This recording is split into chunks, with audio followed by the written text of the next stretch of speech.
Ingrid Betancourt contó detalles desconocidos de Gustavo Petro y su estado de crisis en Bélgica.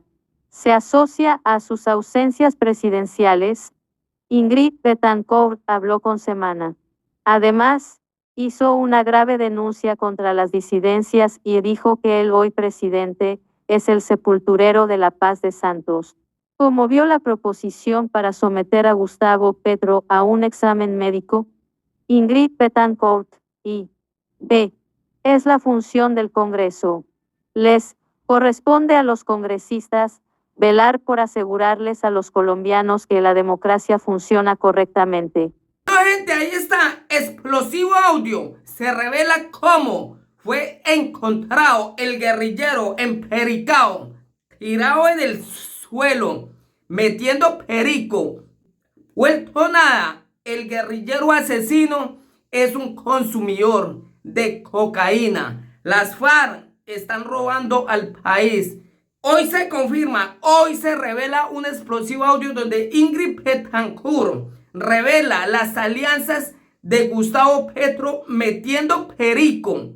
Fue encontrado, gente, el guerrillero asesino en el suelo, estirado, pasado de dosis, este criminal asesino. Este es el criminal que hoy está dirigiendo el país. De razón que esta rata ama a los asesinos, a los criminales, a los consumidores de cocaína. Recordarán ustedes que el guerrillero es el cabecilla de los grupos criminales. Escuchen este explosivo audio donde Ingrid Betancourt desenmascara y dice que el guerrillero es un consumidor de cocaína.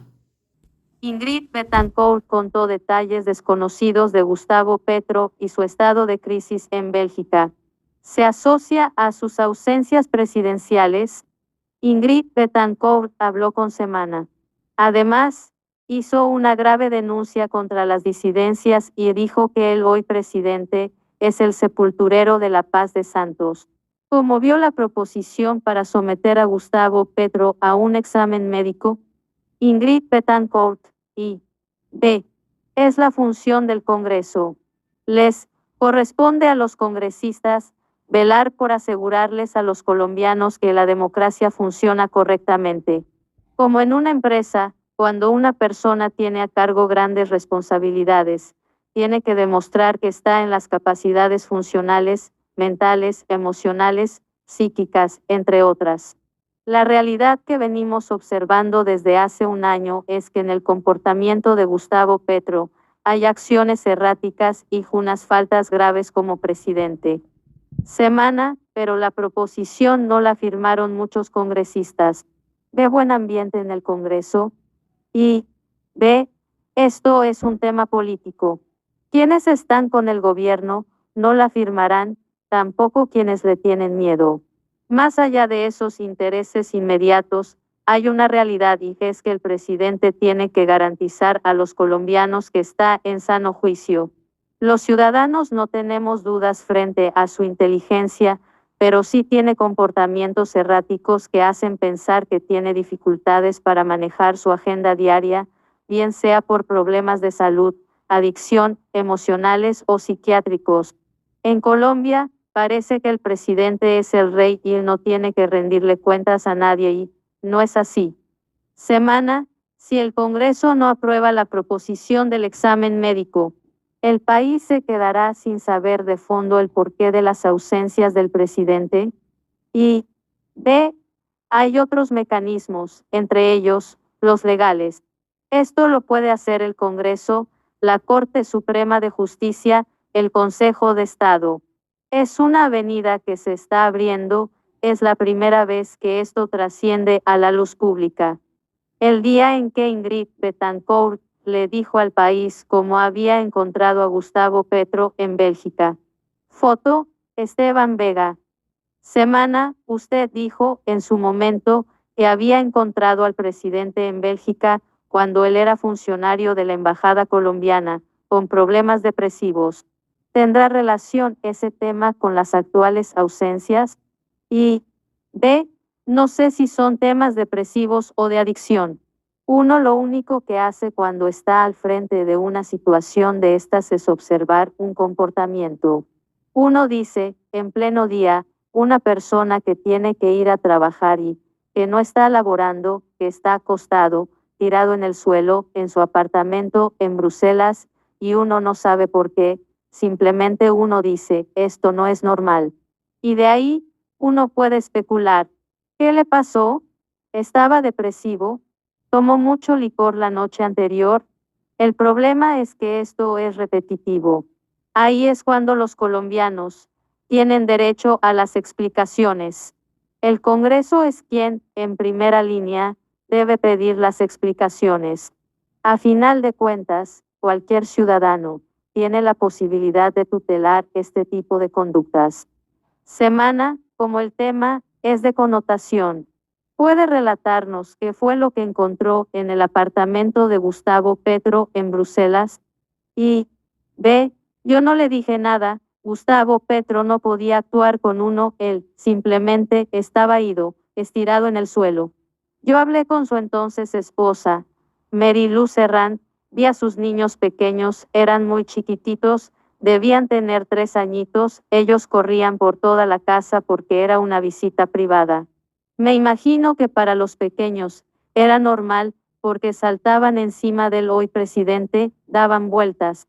La esposa, apenada, diciendo, bueno, qué pena con ustedes, los estábamos esperando, pero no ha reaccionado.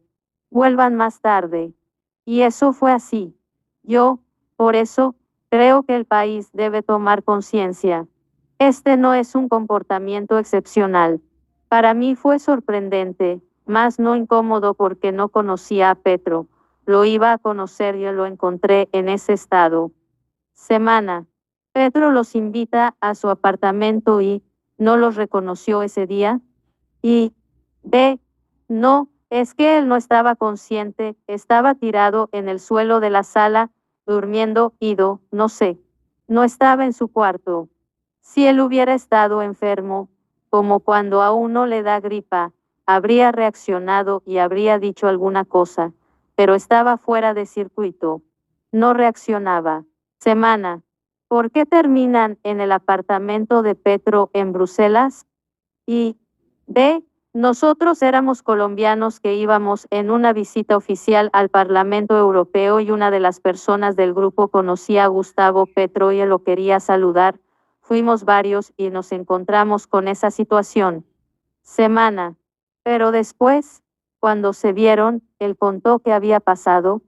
Y B. Sí, nosotros volvemos después. Nos volvimos a encontrar en muchas oportunidades por la vida, pero nunca se mencionó esto, porque es algo vergonzoso, ni él da explicaciones ni uno se las va a pedir.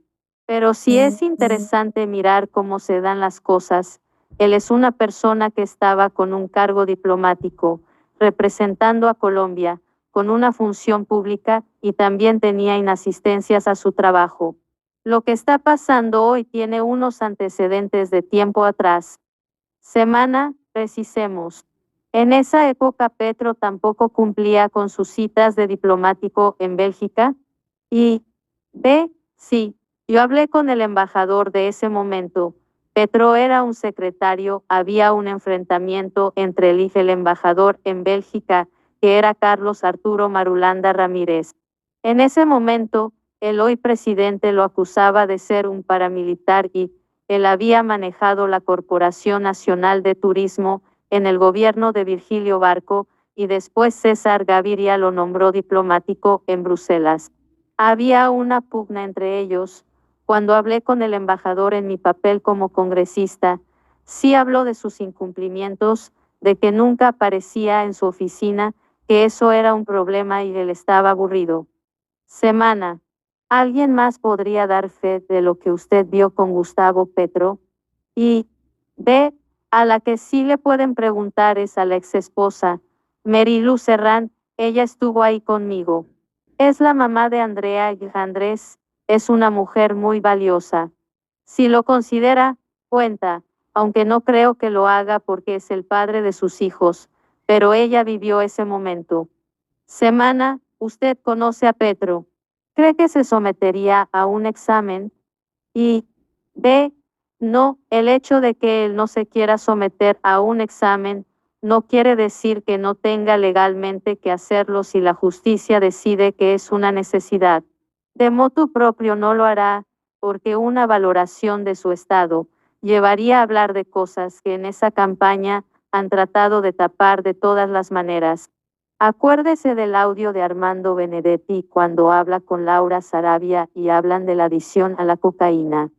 Semana, de otro lado, el presidente habló de reconciliación nacional. ¿Qué opina? Y B. Gustavo Petro está fuera de sitio. Uno se reconcilia con una persona u organización que le ha hecho daño, pero que de alguna manera tiene cierta legitimidad. Para mí los narcos en Colombia son delincuentes. Estamos entrando en un mundo de relativismo muy peligroso. Semana. Hoy ve avances de la paz total. Y B. La paz total es la delincuencia e impunidad total. Eso no lo dice uno sino basado en cifras. El secuestro aumentó en un 90% y lo que nos costó bajar ese índice. Entre otras, el proceso de paz tenía la razón de ser acabar con los secuestros. Saco una conclusión. Gustavo Petro es el sepulturero del proceso de paz de Juan Manuel Santos, acabó con la posibilidad de que hubiera alguna cosa positiva de esa negociación, pero quedamos con impunidad, absoluto desdén por las víctimas. Yo he llegado a la conclusión que las tales disidencias de las FARC, todo ese escenario de que se dividieron, se pelaron, que unos se fueron para el Congreso y otros al monte, es simplemente una estrategia para quedarse con el pan y el queso. Semana. ¿Cómo así?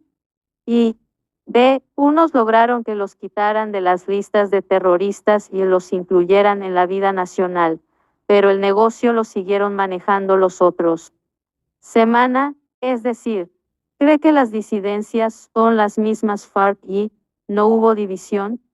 Y B. Sí, he sacado esa conclusión. Aquí lo que tenemos es una estrategia para mantener vivo ese negocio que no querían soltar. Semana, pero eso es delicado. Quienes están en el Congreso alegarán que no tienen relación con las disidencias de las FARC. Y B. No sé, hay cosas que me parecen muy extrañas. Por ejemplo, el nombramiento del ministro de Minas. Ahora, las FARC ponen ministro de Minas, él se vuelve cuota burocrática de las FARC. ¿Y a quién le beneficia eso? A quienes están traficando con la minería ilegal, los que están acabando con el petróleo en Colombia para venderlo ilegalmente. Todo un negocio. En Caquetá, Meta, Guaviare y otros departamentos, las disidencias de las FARC han dejado vallas en las carreteras. Foto, menos. Semana. ¿Y cómo sería esa relación, según lo que ha podido concluir? Y B. Me parece muy extraño que si tanto era el tema de que la paz era real y de buenas intenciones, no hayan entregado los recursos que tenían, hablamos de 10 billones de dólares, su botín de guerra. Termina uno pensando que el proceso de paz fue un gran lavadero de dinero. Semana. ¿Cómo ve el papel de los gestores de paz de Petro? Y B.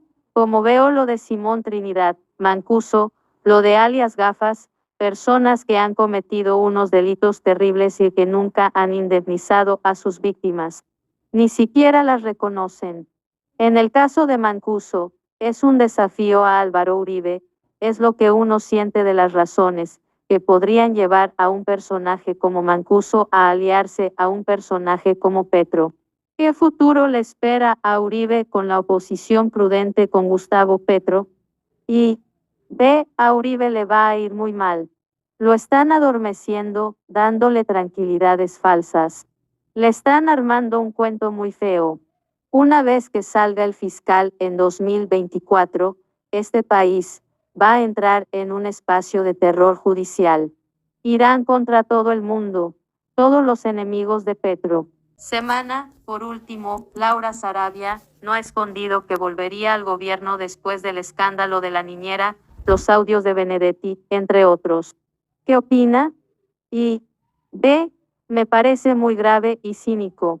También prueba hasta qué punto es una persona peligrosa para Petro, porque debe tener mucha información, como Armando Benedetti. Y hay mucho cinismo en todo eso y viene desde el proceso 8000 cuando Ernesto Samper dijo, aquí estoy y aquí me quedó, ahí inauguró el cinismo político. El teflón es ese.